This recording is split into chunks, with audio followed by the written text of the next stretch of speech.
जय माता दी दोस्तों, आज सुनिए महाविद्या छिन्नमस्ता की कथा और पूजन मंत्र।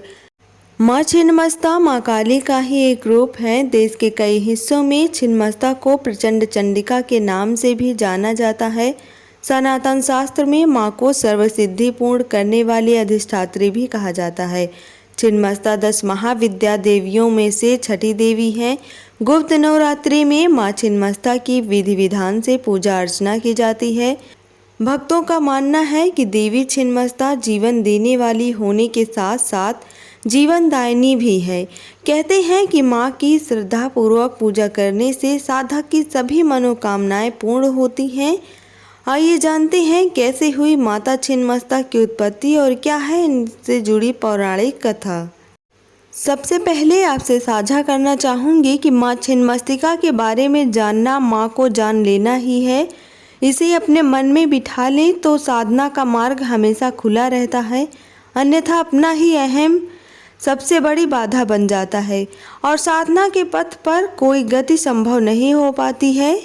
सबसे पहले जानते हैं माँ छिन्नमस्तिका कौन है।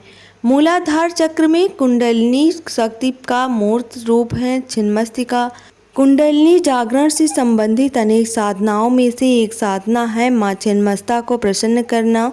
चित्र में माँ को अपना ही खून पीते दिखाया गया है, जो इस तथ्य को दर्शाता है कि माँ अपना ही रक्त पीकर सबल रहती है। ठीक इसी प्रकार जीवों में विराजमान कुंडलिनी शक्ति उनके स्वयं के रक्त से ही पोषित होती है।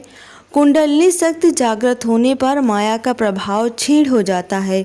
संभवतः यही कारण है कि माँ को निवस्त्र दिखाया गया है। देवी के पाँवों के नीचे कामदेव तथा रति हैं, जो काम ऊर्जा का प्रतीक है। यही ऊर्जा ऊर्ध्वगामी होने पर ही प्रज्ञा रूपी कमल खिलता है और साधक अपनी असीम संभावनाओं को उपलब्ध होता है। धन्य है यह धरती जहाँ अहम ब्रह्मास्मि शिवो अहम जैसी घोषणाएं अनेक बार हुई। माँ छिन्नमस्तिका को प्रचंड चंडिका के रूप से भी जाना जाता है और पूजा किया जाता है। पौराणिक धर्म ग्रंथों मार्कंडेय पुराण व शिव पुराण में उल्लेखित है कि जब माँ छिन्नमस्तिका ने चंडी का रूप धरकर राक्षसों का संहार किया और दैत्यों को परास्त कर देवों को अभय वरदान दिया, तो चारों दिशाएं माँ के जय घोष से गूंज उठी। परंतु इतना होने पर भी जब सहायक सहचर्यों अजय और विजया की रुधिर पिपासा शांत नहीं हुई, तो माँ ने अपना मस्तक काटकर अपने रक्त से उनका रक्त प्यास बुझाई। इस वजह से माता को छिन्नमस्तिका नाम से भी पुकारा जाने लगा। मान्यता है कि जहाँ भी देवी छिन्नमस्तिका का निवास होता है, वहाँ पर चारों ओर भगवान शिव का स्थान भी होता है। माँ छिन्नमस्तिका की कथा। एक बार माँ छिन्नमस्तिका अपनी 2 सहचरियों के संग मंदाकिनी नदी में स्नान करने के लिए गई। स्नान के पश्चात माँ की दोनों सहचरियों को बहुत तेज भूख का आभास होने लगा। सहचरियों ने भोजन के लिए भवानी से कुछ मांगा। माँ ने कुछ देर प्रतीक्षा करने को कहा। सहचरियों की भूख बढ़ती जा रही थी। कहते हैं कि भूख की पीड़ा से उनका रंग काला होता जा रहा था। तब सहचरियों ने नम्रतापूर्वक माँ से कहा कि माँ तो भूखे शिशु को अविलंब भोजन प्रदान करती है। ऐसा वचन सुनते ही भवानी ने बिना एक भी क्षण गवाए खड्ग से अपना ही सिर काट दिया। कटा हुआ सिर उनके बाएं हाथ में आ गिरा और 3 रक्त धाराएं बह निकली। 2 धाराओं को उन्होंने सहचरियों की ओर प्रवाहित कर दिया।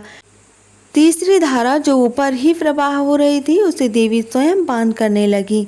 अब माँ की दोनों सहचरियां रक्तपान कर तृप्त हो गई थी। मान्यता है कि तभी से माँ को छिन्नमस्ता के रूप में जाना जाने लगा और माँ इस छिन्नमस्तिका नाम से विख्यात हो गई। माँ को अपने भक्त अत्यंत प्रिय हैं। भक्तों के लिए वात्सल्य की प्रतिमूर्ति है माँ। यदि भक्तों के लिए माँ को अपना सर भी कटाना पड़ जाए तो माँ देर नहीं करती। अपना लहू पिलाकर भी भक्तों को नया जीवन प्रदान करती है माँ। माँ का बखान करना तो अपने बस की बात नहीं है। बस यूं ही समझ लीजिए कि कुछ ऐसी है हमारी छिन्नमस्तिका। आइए जानते हैं छिन्नमस्ता देवी पूजा विधि के बारे में। स्नान आदि के बाद पूजा घर में दक्षिण पश्चिम मुखी होकर नीले रंग के आसन पर बैठें।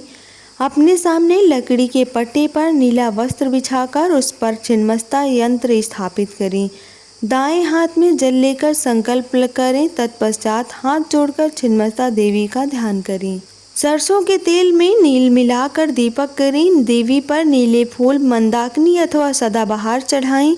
नीले फूल नहीं हैं तो लाल या सफ़ेद फूल का इस्तेमाल भी करना चाहिए। देवी पर सुरमे से तिलक करें। लोहबान से धूप करें और इत्र अर्पित करें।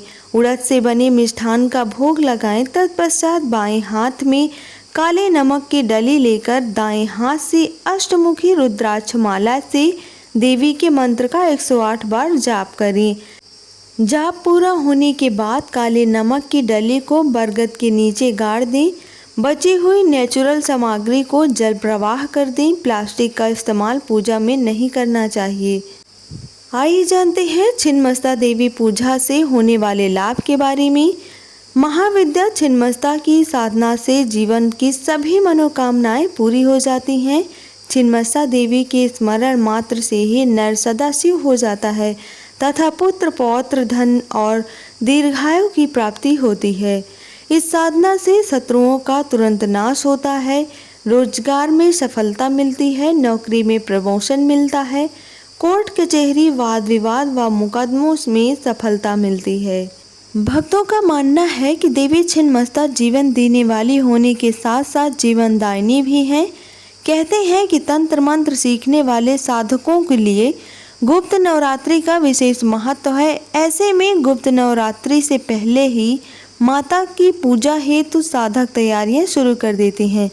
गुप्त नवरात्रि के 9 दिनों तक उत्सव जैसा माहौल रहता है। छिन्नमस्ता 10 महाविद्या देवियों में से छठी हैं, जिन्हें मां काली का अवतार माना जाता है। देवी की पूजा से पहले पूजा घर की अच्छी तरह से साफ सफाई की जाती है। इन दिनों मंदिरों को खूब सजाया जाता है। बता दें कि देवी छिन्नमस्ता को चिंतापूर्णी भी कहा जाता है। इसका स्वभाव यह है कि माँ चिंताओं को हर लेती है। मान्यता है कि माता के दरबार में सच्ची श्रद्धा और भक्ति से जाने वाले भक्तों की मनोकामनाएं अवश्य पूर्ण होती है। छिन्नमस्ता देवी करोड़ों सूर्यों की भांति उज्जवल है। उनका रंग गुड़हल के फूल के समान लाल है। देवी ने एक हाथ में अपना सिर और दूसरे हाथ में कृपाल पकड़ा हुआ है। उनके गले से 3 खून की धाराएं निकल रही हैं। 2 धाराएं उनके सेवकों की सहायता कर रही हैं। दाहिनी ओर दामिनी और बाईं ओर वर्णिनी तीसरी धारा का वो स्वयं सेवन कर रही हैं। मान्यता है कि शत्रुओं पर विजय पाने के लिए छिन्नमस्ता माता की पूजा की जाती है।